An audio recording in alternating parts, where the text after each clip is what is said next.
Buenos días. Buenos días, profe. ¿Cómo amanece? Bien, Buenos días. muchas gracias. Hola, Evelyn. Hola, profe, buenos días. Buenos días. Días. Hola, Jair. Buenos días. Buenos días, profe.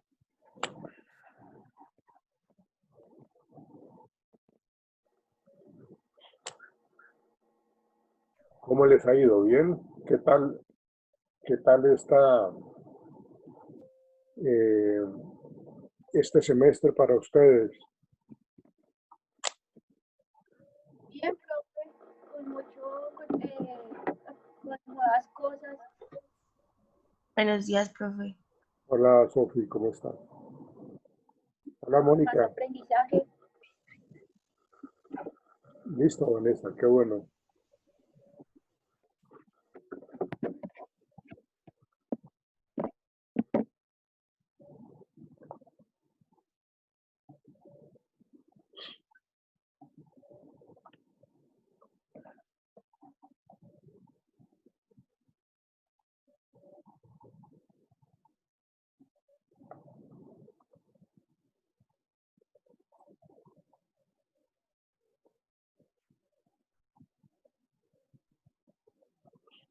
Vamos a comenzar la clase. Por favor, activamos las cámaras para poder dar inicio.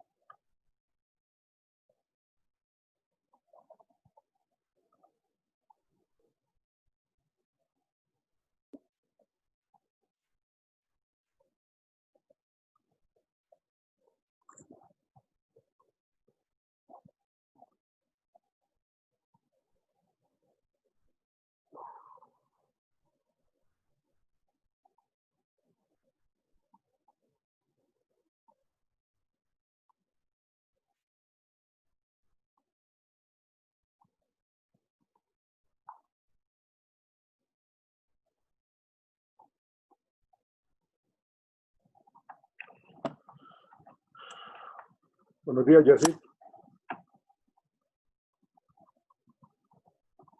Buen día, profe, ¿cómo está? Bien, hombre. Bien. Entonces, bueno, vamos a iniciar.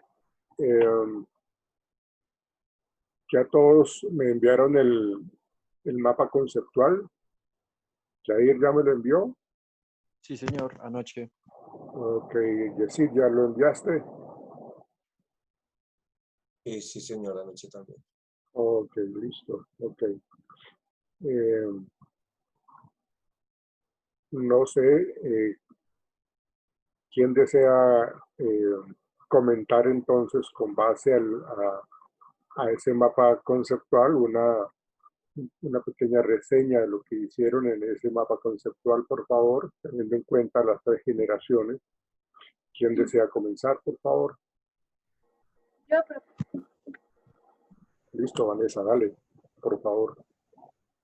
Bueno, la terapia cognitiva como tal, pues digamos que cuyo origen de la terapia cognitiva, de este enfoque terapéutico, es la entidad propia.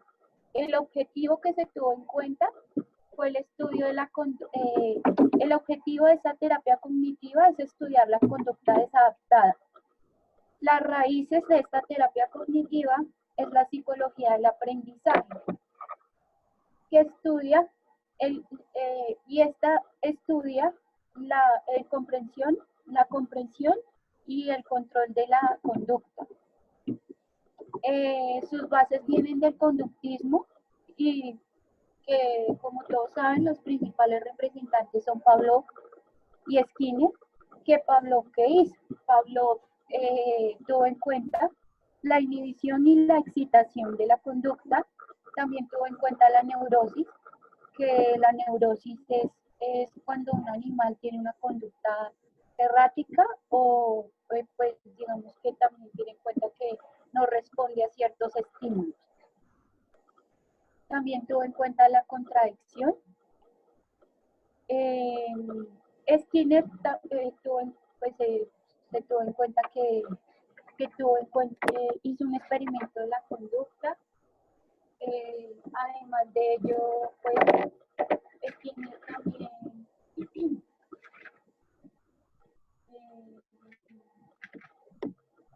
Skinner también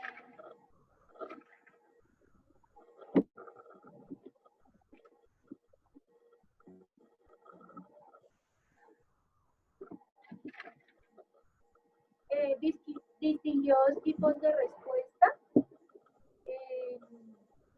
y dirigió su interés al estudio de la conducta operante. De ahí se tienen en cuenta las tres generaciones que ahí se utilizó los conocimientos en la primera generación. Se utilizó los conocimientos de la psicología del aprendizaje a la psicología clínica, donde el terapeuta analiza lo que se investigó previamente de la conducta y lo pone en práctica en las sesiones. De ahí tuvo en cuenta un principal representante, que es Joseph Wolff, que tuvo en cuenta la desensibilización sistemática y en la desensibilización sistemática se tuvo en cuenta la inclusión a estímulos evocadores de ansiedad para generar recuerdos. De ahí tuvo unos orígenes, que fue Sudáfrica, que es donde hizo la desensibilización sistemática. En Inglaterra surgió Einstein, que trató la mente, que ahí tuvo en cuenta la neurosis, la tartamudez en su tratamiento con los compañeros de su estudio, las fobias, las agorafobias y los tics. Además de ello, Einstein, ayer como oyeron mis compañeras, también tuvo en cuenta la teoría de la personalidad. El inventario de la personalidad evaluaba pues la extraversión, la intraversión, el neuroticismo y el psicoticismo. Y también tenía en cuenta cómo la personalidad genera ciertos comportamientos. De ahí nos basamos en Estados Unidos, en Skinner, que como dije anteriormente, distinguió distinguió todas las respuestas cuyo objetivo para diferenciar dos condicionamientos, y entre ellos en las respuestas se tuvo las respondientes o las provocadas. En las respondientes tenemos en cuenta las operantes y en las provocadas las que se emiten. Dio más relevancia a lo que ocurre tras la respuesta, con el fin de diferenciar dos tipos de condicionamiento. El tipo E, estímulo-respuesta, y el tipo R, respuesta y estímulo. Ahí nos basamos en la segunda generación, que tiene en cuenta el terapeuta clínico. Esta se creó por los decepcionantes resultados de la primera generación. Por ejemplo, en la depresión se desarrollaron dos teorías. De ahí se tuvo en cuenta Albert Bandura, que tiene en cuenta la teoría del aprendizaje social. Ahí en la teoría del aprendizaje social aborda el aprendizaje vicario, como las personas aprenden a través de la observación, y el enfoque cognitivo se clasifican en técnicas restrictivas cognitivas, técnicas de manejo de situaciones, y el TSP. Los antecedentes que se tuvieron en cuenta fueron además de ello, el aprendizaje social tuvo en cuenta el determinismo recíproco, que este es como el comportamiento es influenciado por el entorno social donde habita y por las personas. Y en el enfoque cognitivo se tienen en cuenta los antecedentes de insatisfacción en el aprendizaje y el condicionamiento observable. De ahí nos encontramos con la tercera generación, que utiliza los desarrollos de la psicología del aprendizaje y la psicología experimental, cuyo objetivo es comprobar la eficacia de la psicología en la salud mental y general. Se basa en el constructivismo y las terapias y se dividen en dos. Las terapias contextuales, que son la psicoterapia funcional y analítica, terapia de aceptación y terapia de conducta,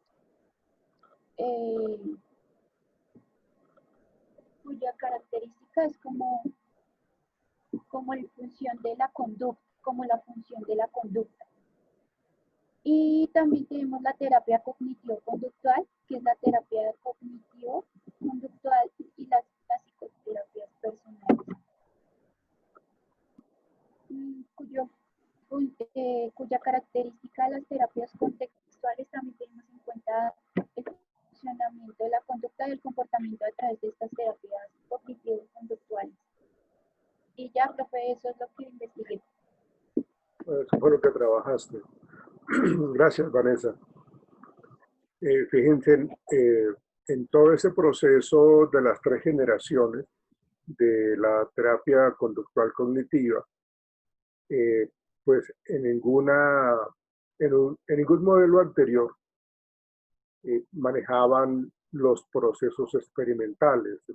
La investigación realmente empezó a partir de todo este proceso de Pavlov y Watson para poder entender un poco las conductas patológicas, para entender un poco los miedos. Entonces, fue un avance grande, inmenso, pero que también tuvo muchísima reacción negativa, pues porque precisamente en las investigaciones, en los experimentos que se utilizaban, se trabajaba muchísimo, lógicamente, con personas.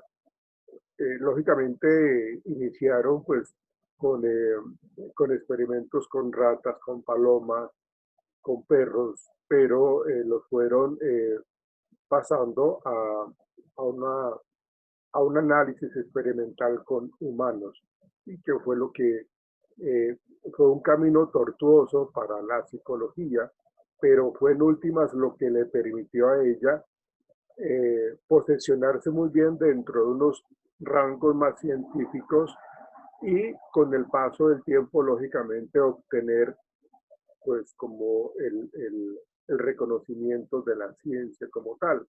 Ustedes saben que antes la psicología se estaba viendo como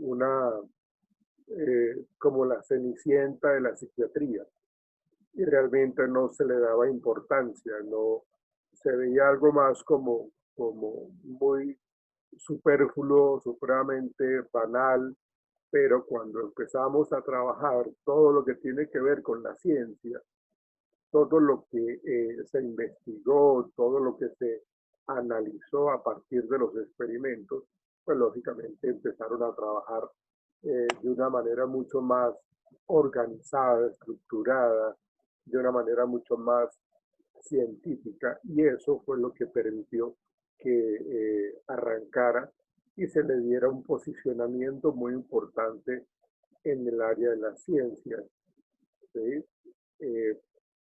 Y eso fue lo que hicieron todos estos teóricos, demostrar cómo el medio ambiente, cómo las diferencias individuales estaban generando cierto tipo de respuesta en la gente, ¿no? Cómo se adquirían, cómo el entorno ambiental estaba generando cierto tipo de reacción. Hasta hoy en día, ¿no? Pues de que, pues, de hecho, una de las cosas que requiere para que una universidad reciba su registro calificado, para que tenga el sello de calidad se tiene que hacer investigación. Una universidad, sobre todo si tiene, en este caso, nuestra profesión como psicología, debe generar investigación. Y esa investigación tiene que estar plasmada en revistas indexadas, en revistas en donde haya reconocimiento por los pares académicos y haya reconocimiento por la sociedad científica. Si no lo hay, si no tienen esa investigación, pues podrían tener dificultades. Entonces, todo ese trabajo que hicieron muchísimo tiempo atrás, los teóricos de la psicología, acá en la cabeza con Bandura, con Skinner, con Pavlov, han dejado esa huella y han dejado como esa inquietud de constantemente estar investigando y analizando el comportamiento humano. Y eso es lo que se hace hoy día, es mirar un poco la problemática social y mirar un poco cómo en control de, en contextos de experimento se pueden estar generando como respuestas a esas inquietudes y descubrir problemáticas que de pronto más adelante pueden tener solución. Listo, Vanessa. ¿Alguna otra persona que quiera participar con su mapa conceptual, por favor, y el análisis? Me gustaría mucho que miraran ustedes un poco cómo se maneja, cómo se tiene en cuenta todos esos programas de reforzamiento, cómo se tiene en cuenta ese proceso de modelamiento que nos plantea Albert Bandura, los diferentes tipos de refuerzo, de castigo. Es como aterrizar un poco toda esta base teórica en nuestro contexto y en nuestro aprendizaje y en nuestra cotidianidad. No sé quién desea continuar.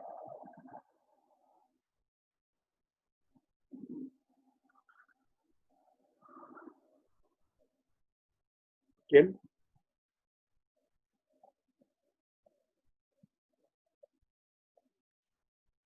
¿Lo escojo yo entonces?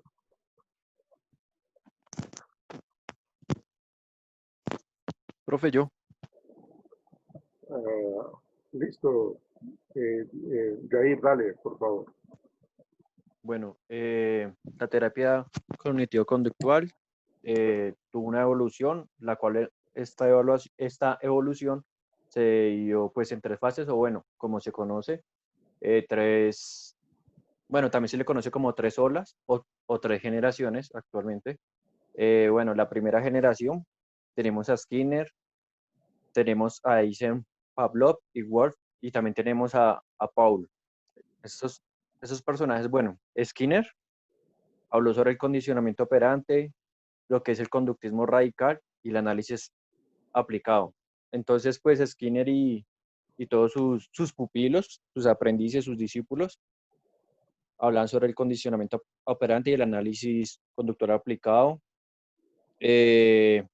Wolf y otros autores como Pavlov y Eisen, este grupo es de Inglaterra, consideran variables intervinientes en el modelo de estímulo y respuesta. También se hubo como el análisis de, bueno, la extrapolación en sí de los principios de aprendizaje clínico. Además, el compromiso que tenían estos autores, pues era muy enfocado, iban mucho a la investigación científica, a la demostración empírica, y sí, como a los resultados que fueran eficaces del procedimiento y fue como determinante, fue como la fuerza para volver, hemos dicho, puntual a la hora de convertir todo en la psicoterapia en parte de la ciencia. De hecho, aunque los primeros informes de esto pudieron ser estudios de casos poco controlados, la misma terapia conductual empezó como a coger fuerza, potencializarse, a desarrollarse con, con mejores investigaciones y más control experimental. El estudio de Paul, bueno, fue en 1966. Él, él habló sobre la efectividad que puede considerarse como la primera investigación controlada de la historia, en la que demostró y confirmó la efectividad del procedimiento psicoterapéutico. Esto tuvo un gran boom, sí, fue la sensación, digámoslo así, fue el éxito de la terapia. ¿Qué más? Permítame que se me corrió acá esto. Digamos, de Eisen, Pavlov y Wolf, tenemos lo que es la psicología clínica, el conductismo metodológico y el empirismo. De Paul, pues como ya lo dije, tenemos el control experimental y pues demuestra la efectividad en los procesos. De ahí ya se evoluciona a la segunda generación. Permítame yo acá como... Y la segunda generación, bueno, en sí inician en los años 70 y esto es como una fase de transformación de la misma terapia de conducta.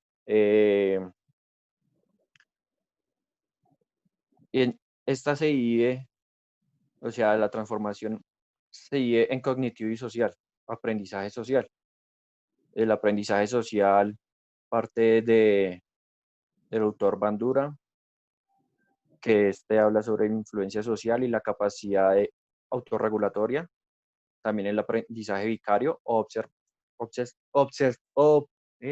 vicario o de imitación.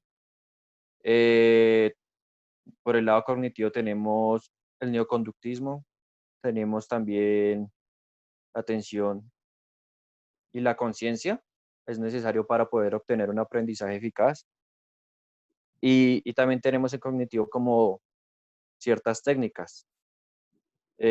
Una de estas técnicas se llama reestructuración, es cognitiva, que es el TRE, autor Ellis. Tenemos el TS, que es de Aaron Beck. También tenemos la reestructuración racional sistémica de Wolfert y Heimberg. También manejamos tenemos el manejo de situación. Este parte de inoculación del estrés del autor Meichenbaum y el manejo de ansiedad de Sweeney Ration. O sea, estas dos personas dieron mucho aporte para poder como complementar, ¿sí? El manejo de situaciones. Tenemos lo que es solución de problemas. Entonces, de ahí se cogió el aporte de Spivak y Schur, que es sobre solución de problemas interpersonales, y también se cogió de Mahoney la ciencia de problemas. Ya luego se evolucionó a la tercera generación, el cual habla sobre la metodología científica. Esta tercera generación viene con base epistemológica, o sea, de constructivismo. Su perspectiva es pragmática. El autor Meichenbaum habla sobre metáforas básicas, que son tres.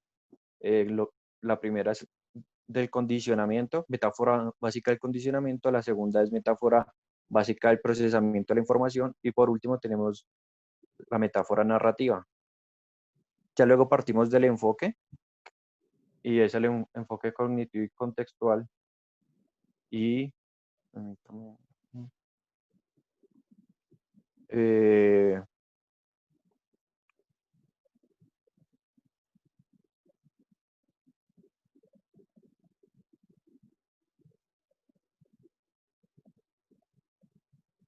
bueno, también tengo acá que se habla sobre acercamientos muy importantes, o sea, lo que es como la psicoterapia funcional y analítica. O sea, son son como tres enfoques: la terapia de aceptación y compromiso y la terapia dialéctica conductual. La psicoterapia funcional y analítica, tenemos al autor Kohenberg en 1987. Este habla sobre la capacidad terapéutica de la interacción profesional y paciente. La terapia de aceptación y compromiso es de Wilson y, si no estoy mal, de Strongardt, algo así se pronuncia, del 99. Se caracteriza por el intento de limitar o sí, reducir al máximo el control de los pensamientos y emociones que tiene la conducta. Y por último tenemos la conducta dialéctica, que esta ha sido diseñada por Linehan en el 93, tomando como referencia las bases, las anteriores dos bases, lo que era función analítica y aceptación de compromiso, y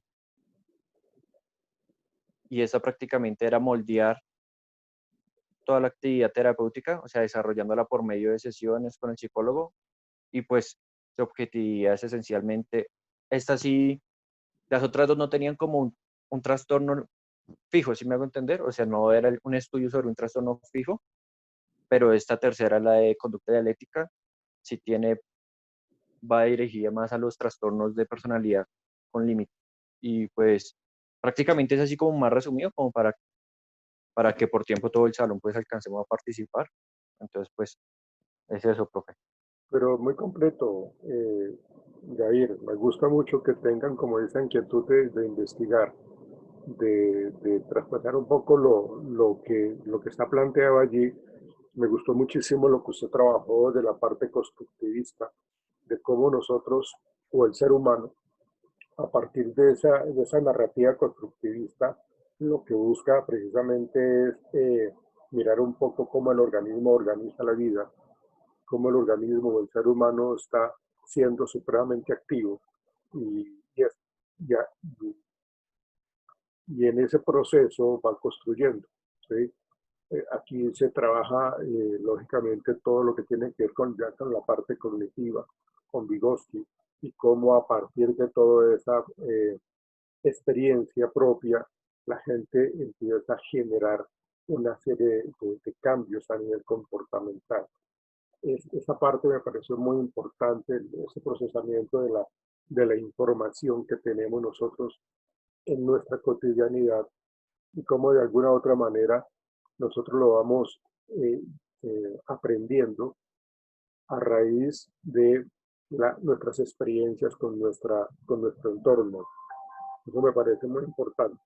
Tocaste algunos puntos muy actualizados de lo que tiene que ver con nuestro enfoque cognitivo-conductual. De hecho, algo que se está manejando muchísimo es el mindfulness, que es como esa parte de la conciencia plena que tenemos nosotros. Inclusive dicen que en el proceso terapéutico, cuando se emplea el mindfulness, lo que uno tiene que hacer es inclusive disfrutar del dolor. O sea, seamos conscientes de que estamos sintiendo dolor, estamos viviendo ese dolor, estamos experimentando todo ese tipo de experiencias negativas, pero hagamos parte, hagámoslo activo, hagámoslo vivencial, ¿sí? Que con base en ese aprendizaje, en esa evolución, seguramente vamos a lograr más adelante manejarlo, porque ya lo hemos logrado identificar. Entonces el mindfulness, que es como esa plena conciencia de lo que estoy viviendo, es profundizar constantemente en eso, es entender de que nosotros tenemos el control en la medida que lo queramos y que pues no estamos exentos de problemáticas, no estamos exentos de dificultades y que pues lógicamente esto nos termina afectando, pero va a depender de nosotros, de esa conciencia plena, de que no lo veamos como algo traumático o como algo limitante al 100%, sino que por el contrario, que tenga la oportunidad de enfocar esa experiencia para futuras oportunidades y que nos genere herramientas de afrontamiento, que era lo que Javier decía de la solución de problemas, ¿no? Porque pues todos nosotros tenemos una gran presión social, una gran presión individual inclusive, y a veces no tenemos las herramientas o las personas no tienen las herramientas para afrontar. Entonces, en la medida que hagamos consciente esa problemática, vamos a tener como las herramientas adecuadas y oportunas para darle la solución a lo que nos está aconteciendo en nuestro momento determinado. Muchas gracias, Jair, los felicito, muy amable. Gracias, profe. ¿Quién sigue? Yo, profe. Dale, Sí. dale, Listo, pues, profe, aquí, bueno, digamos que en la evolución conceptual de la terapia de la conducta ha tenido, digamos, unos rasgos secuencialmente de lo que se denominan los 3 estadios o las 3 generaciones. Entonces, cada una de ellas le ha servido como cimentación, digamos, para los aportes de la psicología del aprendizaje y, digamos, para la comprensión del control de la conducta. Entonces, en la primera generación, lo que nos habla, digamos, es que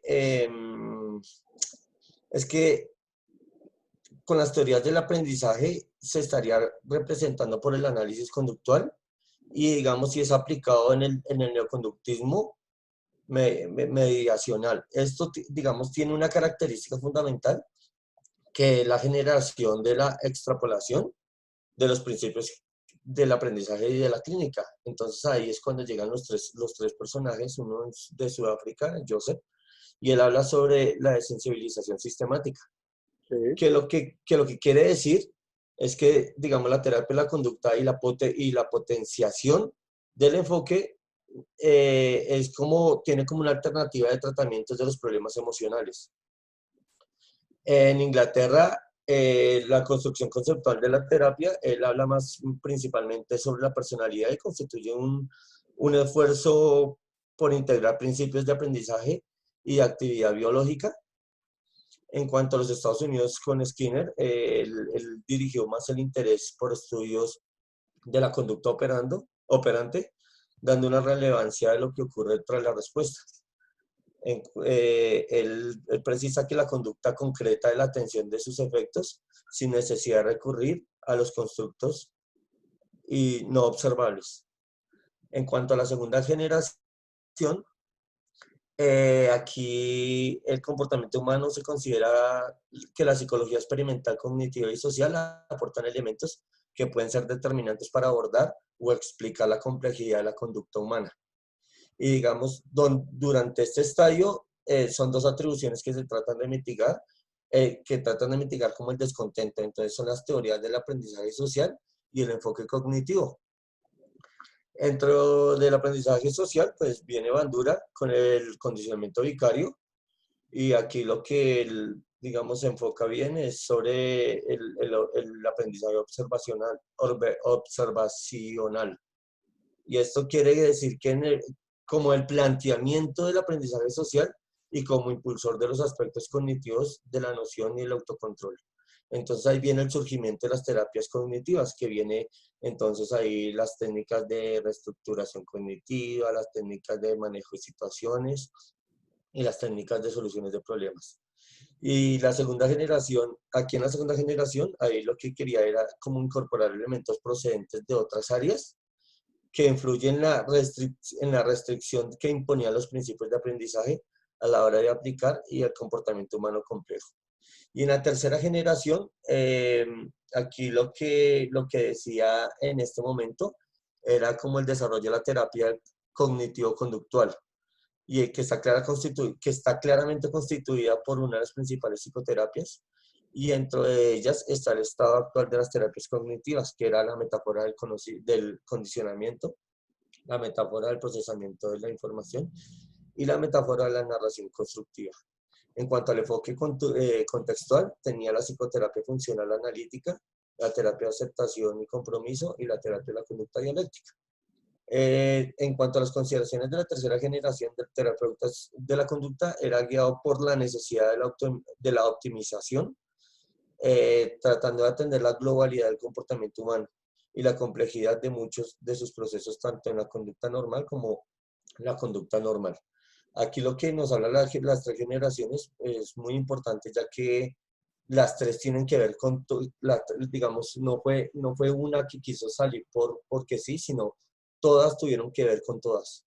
Entonces, digamos, la segunda tiene que ver con la primera, la tercera con la primera y la segunda, y así se forjó un poco más fuerte.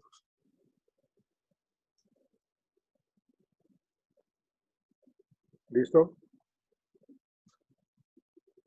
Sí, profe, ya. Ok, gracias. Listo, Jessy, gracias. ¿Alguna otra persona?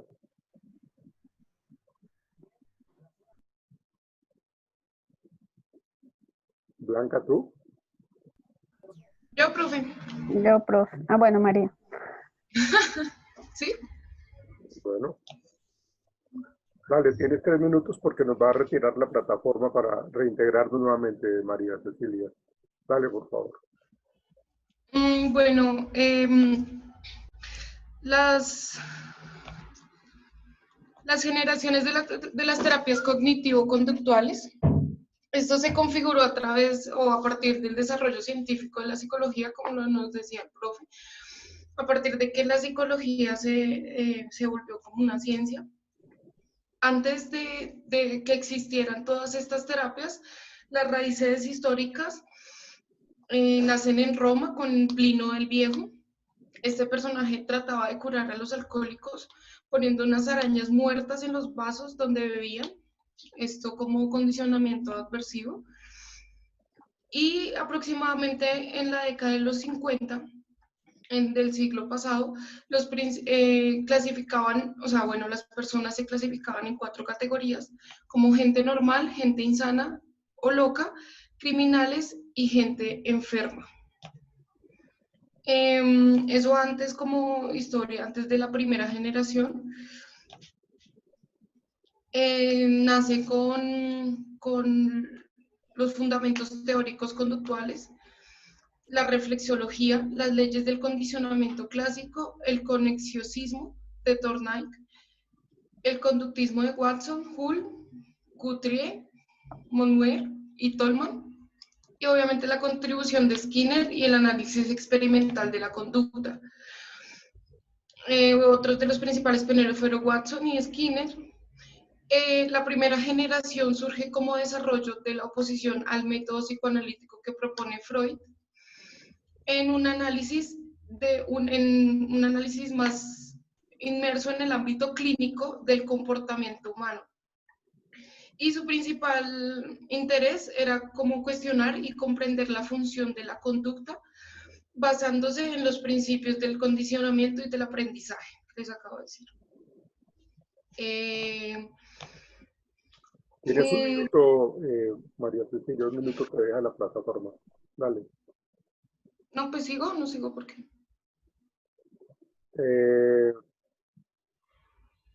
Pues bueno, entonces esperemos, si tú retomas ahorita que regresemos. Ahorita que termine María, tú mencionaste algo muy importante y es un poco la historia de la psicopatología, cómo rotulaban a los pacientes como pues lógicamente lo hacen hoy día como la locura, y eso tuvo un impacto muy fuerte en la sociedad, este tipo de personas que estaban bajo situaciones de trastorno mental, de la locura misma como tal, ¿no? Entonces, ahorita que regresemos de pronto quisiera hablar un poco al respecto, cuando tú termines, Bueno. Marta. Bueno, pues. Entonces vamos a vernos en cuestión de 35 segundos para que podamos continuar y podamos socializar. Es importante